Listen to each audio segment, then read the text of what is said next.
So, the 10-year reunion.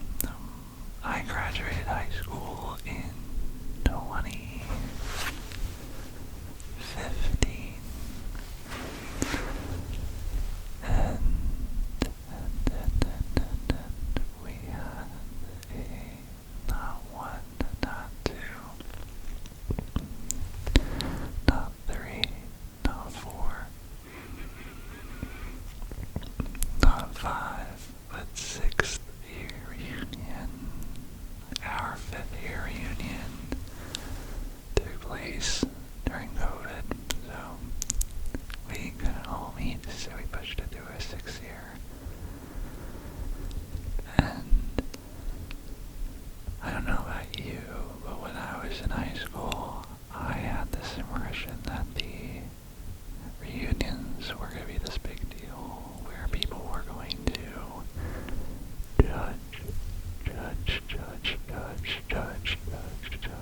judge you a lot. And you were going to care about what you were doing and how you were viewed. And I remember in high school, I had a really big group of friends that I deeply cared about, and unfortunately, I had a huge falling out in senior year of high school with half of them, and it broke my heart.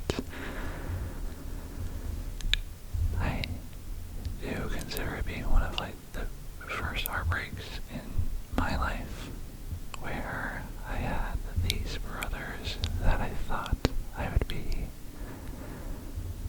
having life with for the rest of our lives, basically to find out that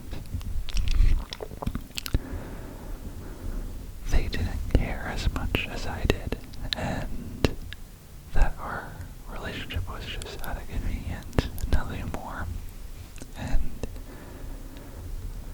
high school relationships are really strange because when you're in high school, do you remember you feel like you are an adult?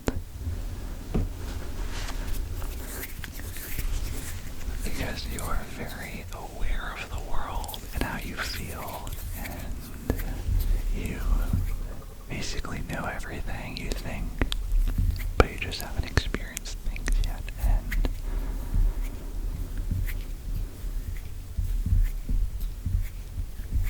I went into my 6th year reunion being very anxious to see how these guys were doing. Part of the reason, I'll be honest with you, friend, on why we had a falling out was because I didn't say very nice things to them. And it was a reaction of my internal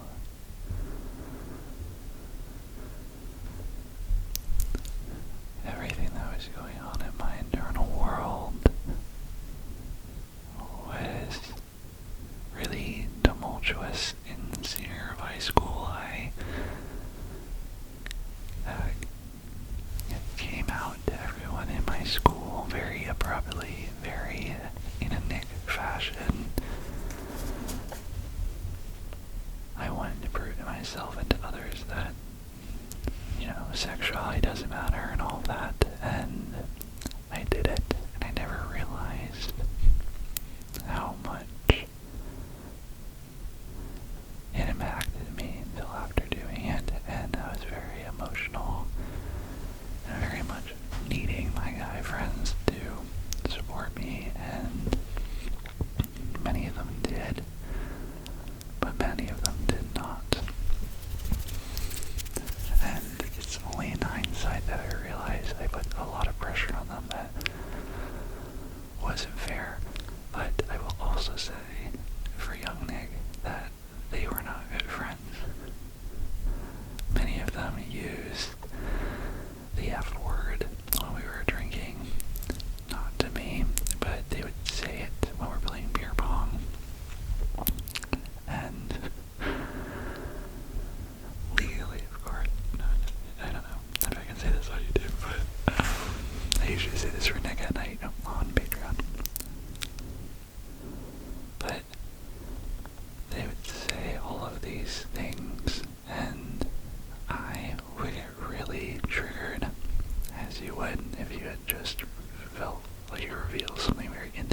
yourself.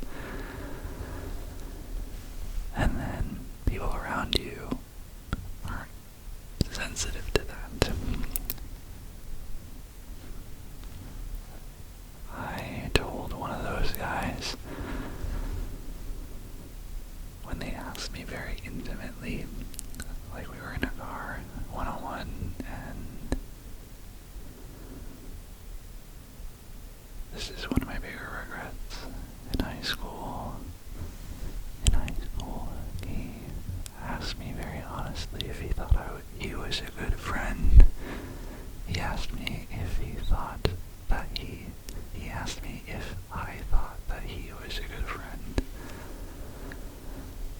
And we were in a car, driving late at night. I think he was dropping me off. We were sober, and I took a second. I was in the passenger seat, he was driving, and I said, no. I said no. And I said all that in hopes that he would fight for me, my friends would fight for me. They would level up and meet the challenge of trying to support me better. But it did the opposite. It pushed him and some other guys away. And for many years in college, I thought that I would be able to come back home and they would realize what they did, or they would realize that they missed me.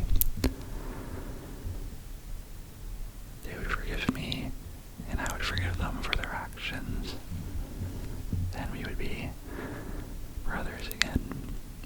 But that never happened. And not to go on a long tangent, but this is what kind of inspired my feature film that I'm going to be doing on my second channel. It's just about that feeling of when you lose someone that you care about. You don't often know when it happens, and you try and wish you could fight for them again, but sometimes time has passed, and sometimes it hasn't. That's kind of what the film talks about. But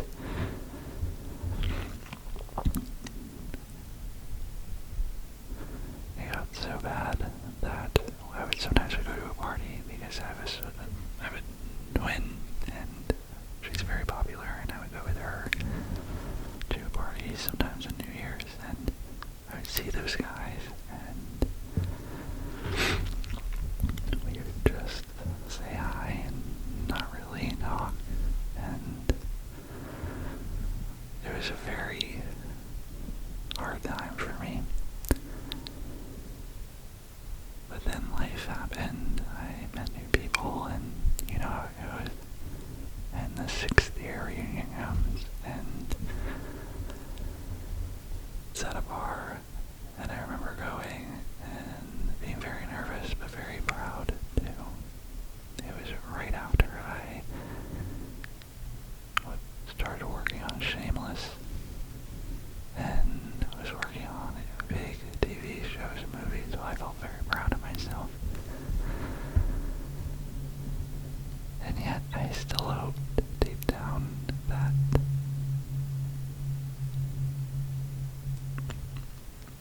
they would see me and they would miss me, and I would see them, these guys, at the bar, and that they would tell me that they missed me, I guess, or there would be some tangible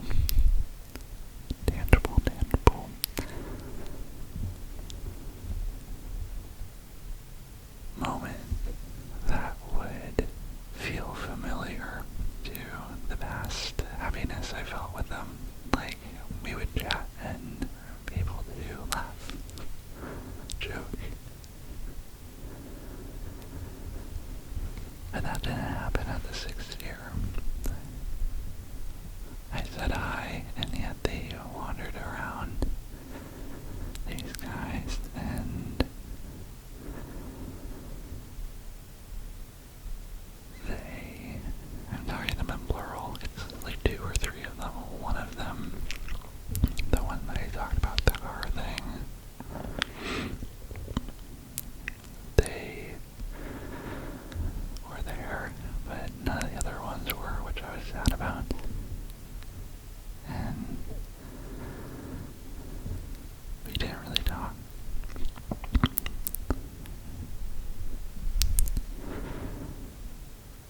class of 6th year. And then 4 years go by. And I go to the 10-year reunion. And I get there, and I'm with my sister. And it's very different than how I thought it would be. I don't know if you've gotten to that milestone yet, but I thankfully had so much to focus on, and I'm very different now than who I was. I'm more in love with who I am. I'm often find people like those guys very boring now in real life if I were to meet them today.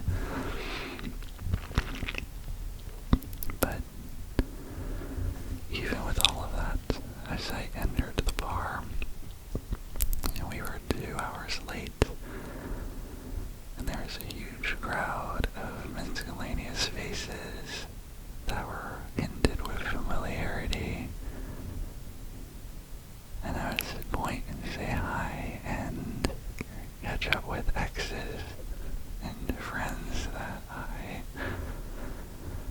were friends with in class but never saw ever again in high school, and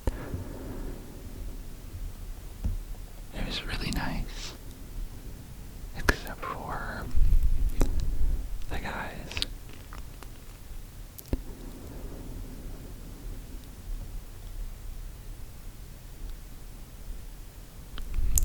Two of the guys that I'm no longer friends with. So some of the guys I am, thankfully. One that I was friends with was there, and he's still friends with all the other guys. But the 2 guys I'm not friends with, they were both there, and I remember walking around in a loop and eyeing him, the one about the car, the main guy, and he looked away.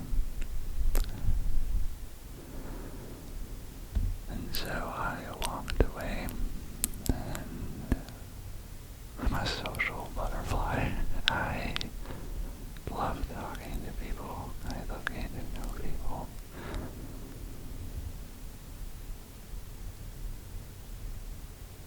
But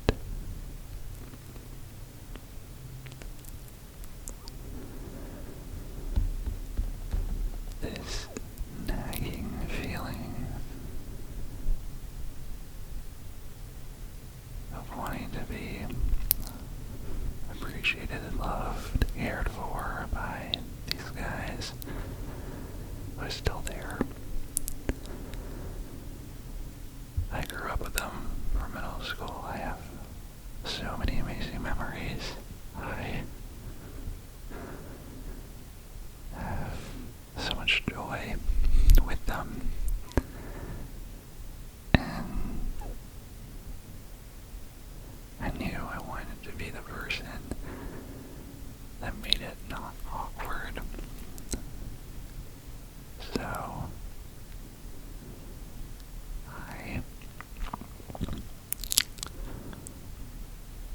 after 10 minutes, I went up to him. I walked across the room.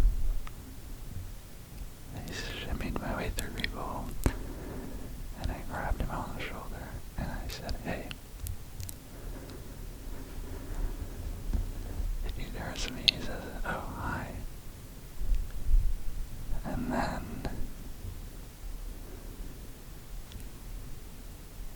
he turns back around and keeps talking to someone.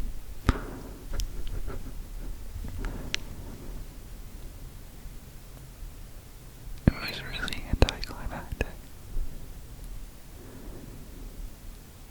And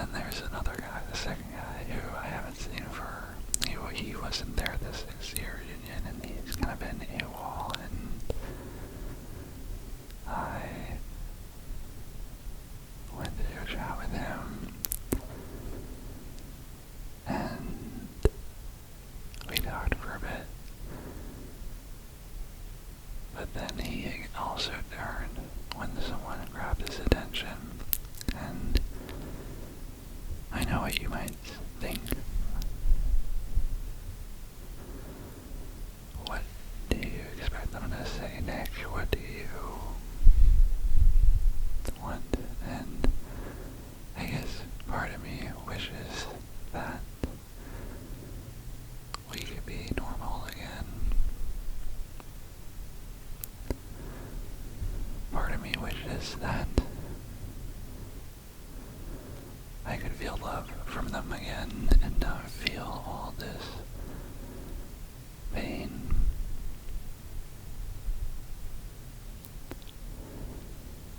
And I've done a really good job of protecting myself over the years, because I know I am a good person, and I know I am lovable and a really good friend, and I do matter. But it's really hard when people you love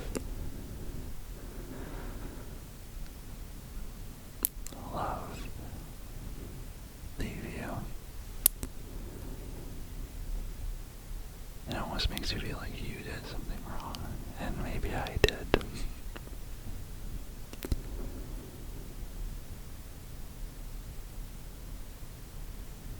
Maybe I did.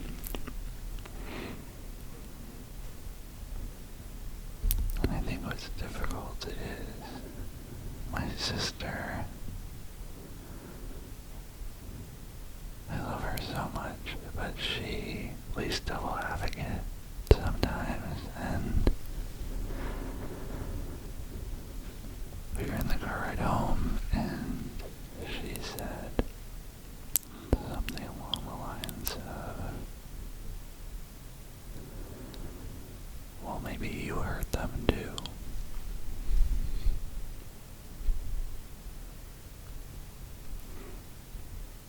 And I know I did. So, and I know that probably every time they see me, if I'm giving them the benefit of the doubt, they might not feel great with how things went, and it makes them feel bad. Maybe they do wish they were better. Although I doubt it now. Because I do think you can have a cordial conversation with someone, but maybe not.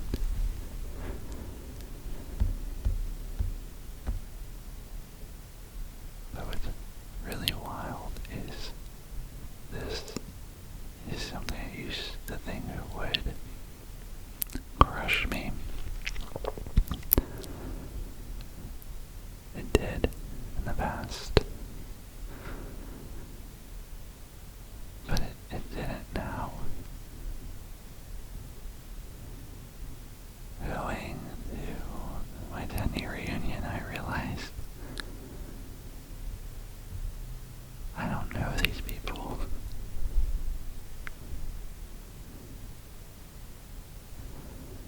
And even if I cared about them, I wouldn't know who they are. They aren't who they were, and I can't get that back because I'm not who I was either. And yeah, that's sad, but it's also really great because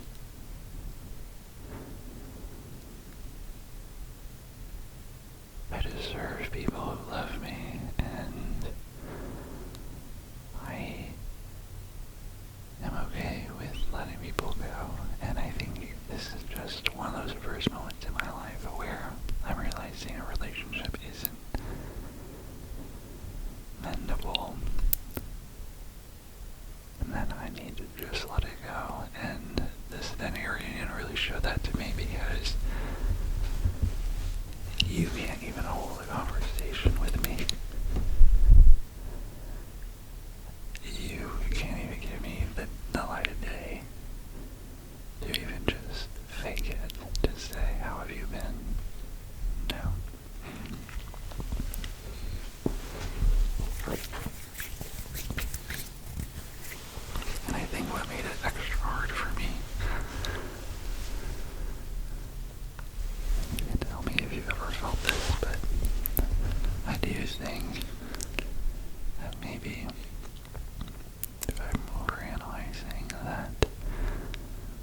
felt way more important to me than maybe to them, and maybe that's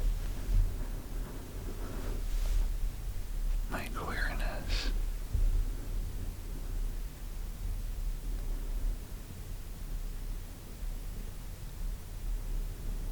And I used to hold a lot of shame on that. A lot of shame on having feelings, wanting more, wanting to make someone feel good. But I don't want to feel that anymore, and I'm really going to actively work on letting that go, because God or the universe is showing me right now who really are the people that I think they are, and those guys aren't it.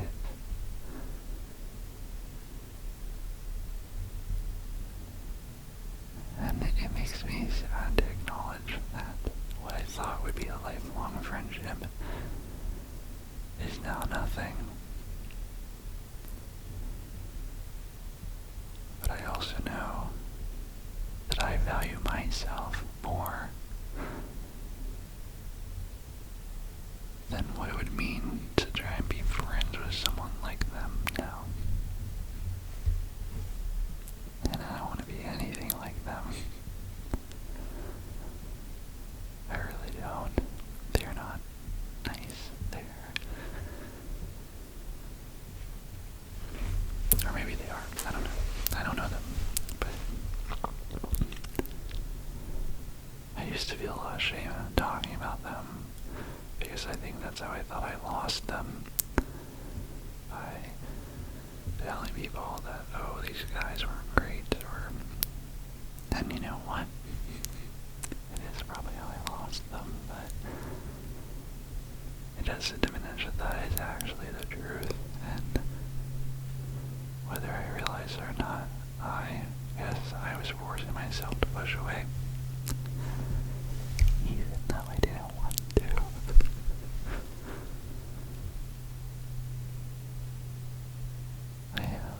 The 10-year reunion was really nice. I ran into someone I hooked up with for the first time, like one of my first experiences, and I'm going to be talking about that on Patreon on Nick at Night, so go check that out. It's where I do a podcast ramble about unfiltered topics, things I can't share on YouTube, so I'd love for you to be there. I saw someone, and I hung out with him recently again, and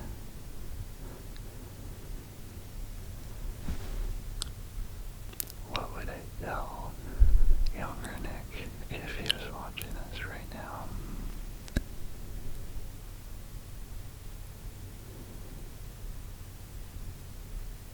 I'd say, yeah, it will sting a little bit.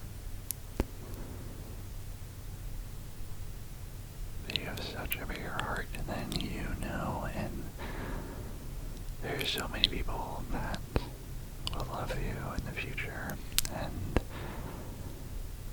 I think if you had the option, like if they came to you today and was like, I want to be friends with you, I don't think you would actually try and be friends with them. I think it's the fact that you can't have them, that you want them, and I know it doesn't feel good to be unwanted, but you kind of did it to yourself, and I'm really proud you did, because whether you realize it or not, you set up a boundary for your life and the people that you're willing to put up with to be in it. And I know it was hard, and I know it hurt a lot, but I love you, and I'm proud of you.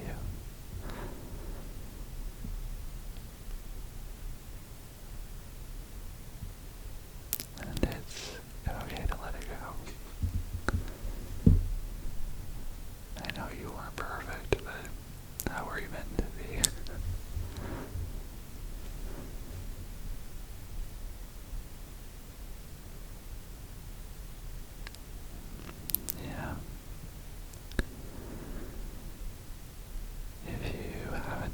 year reunions that I would highly recommend going.